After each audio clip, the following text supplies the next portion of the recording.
तो चलिए, आज हम कुरान के एक बहुत ही गहरे और कह सकते हैं खूबसूरत चैप्टर सूरा अर-रहमान की दुनिया में उतरते हैं। इस सफर में हम क्या क्या देखने वाले हैं? हम इस सूरा के मतलब की 6 अलग-अलग परतों को समझेंगे। इसकी शुरुआत होगी एक बड़े रहस्य से और हम इसे आज के ज़माने में इसकी क्या अहमियत है वहां तक लेकर जाएंगे। तो हमारी ये पड़ताल एक सेंट्रल मिस्ट्री से शुरू होती है। एक ऐसा सवाल जो सूरे अर-रहमान की मानो धड़कन है। और पता है, सबसे हैरान करने वाली बात क्या है?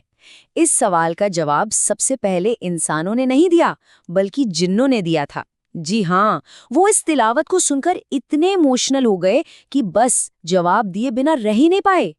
तो ये कहानी शुरू होती है मक्का की एक अंधेरी रात से। उस रात पैगंबर को जिन्नों की एक महफिल में बुलाया गया। जिन यानी वो अनदेखी मखलूक जो इंसानी दुनिया के साथ ही रहती है, और उनसे कुरान सुनाने को कहा गया। और जब उन्होंने ये सूरा पढ़ी तो यही वो सवाल था जिसे 31 बार दोहराया गया। ये सवाल सिर्फ इंसानों से नहीं, जिन्नों से भी था।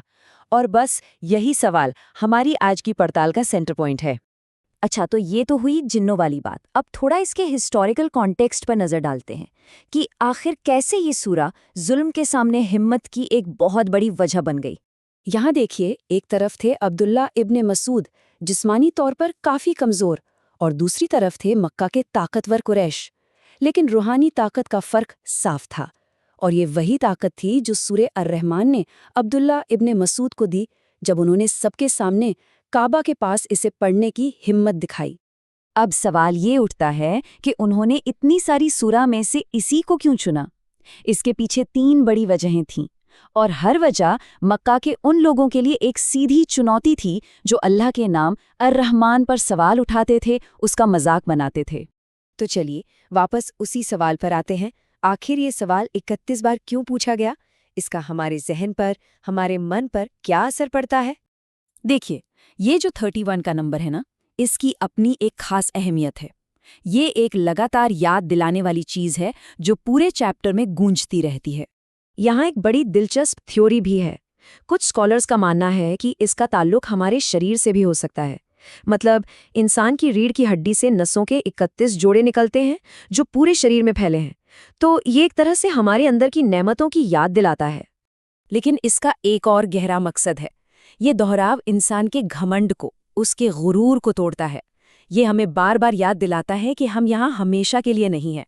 एक कहानी भी है जिसमें एक बुजुर्ग ने एक बहुत ताकतवर बादशाह को यही बात समझाई थी।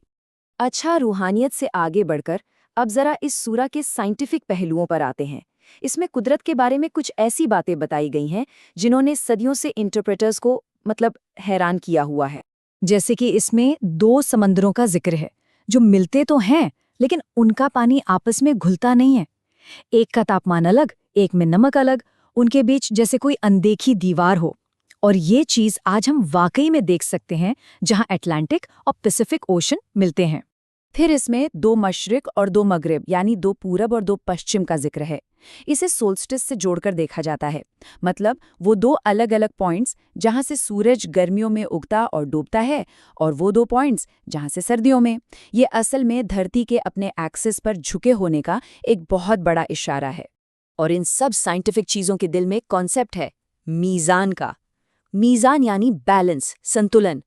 सूर्य कहती है कि खुदा ने पूरी कायनात में एक परफेक्ट बैलेंस बनाया है, और यही बैलेंस गैलेक्सी से लेकर हमारे इंसानी रिश्तों तक हर चीज़ को चलाता है।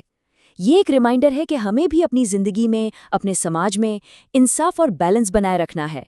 तो अब आगे बढ़ते हैं और ये जानने की कोशिश करते हैं कि इस चैप्टर को इतना खास दर्जा क्यों दिया गया है, इतना खूबसूरत क्यों माना जाता है, और लोग इसे शिफा यानी हीलिंग का जरिया क्यों मानते हैं।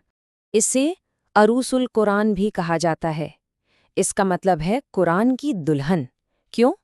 क्योंकि जिस तरह एक दुल्हन को सबसे अच्छे, सबसे खूबसूरत लिबास से सजाया जाता है, उसी तरह इस सूरा को भी खूबसूरत शब्दों और गहरे मतलबों से सजाया गया है। और ये सिर्फ कहने की बातें नहीं है। आज की मॉडर्न रिसर्च भी इसके हीलिंग इफेक्ट्स को मानती है। एक स्टडी हुई थी जिसमें पता चला कि कुरान सुनने से साइकोलॉजिकल डिसऑर्डर्स के 93% मरीजों में स्ट्रेस कम हुआ। ये बहुत बड़ा नंबर है। तो आखिर में सवाल ये है कि आज की दुनिया के लिए ये दुनिया जो सोशल कंपैरिजन, एंग्जाइटी और बेचैनी से भरी हुई है, उसके लिए इस सूरह में सबसे बड़ा सबक क्या है? अगर हम इस सूरह के स्ट्रक्चर को देखें तो ये हमें 4 हिस्सों के एक सफ़र पर ले जाती है। पहले ये खुदा की ताकत और उसकी नेमतों की याद दिलाती है, फिर ये हमें हकीकत से रूबरू कराती है कि ज़िंदगी हमेशा के लिए नहीं है। इसके बाद ये हमें हमारी जवाबदेही का एहसास दिलाती है और आखिर में ये उम्मीद पर ख़त्म होती है, रहमत और जन्नत के वादे के साथ। और ये सूरा हमें एक बहुत गहरी सोच के साथ छोड़ जाती है। एक कहावत है कि मुसाफिर कभी रास्ते के पत्थर पर अपना नाम नहीं लिखता। ये जिंदगी भी बस एक सफ़र है, मंजिल नहीं। और ये सूरा हमें यही याद दिलाती है कि इस सफ़र की रंगीनियों में इतना भी ना खो जाएं कि हम अपनी असली मंजिल ही भूल जाएं।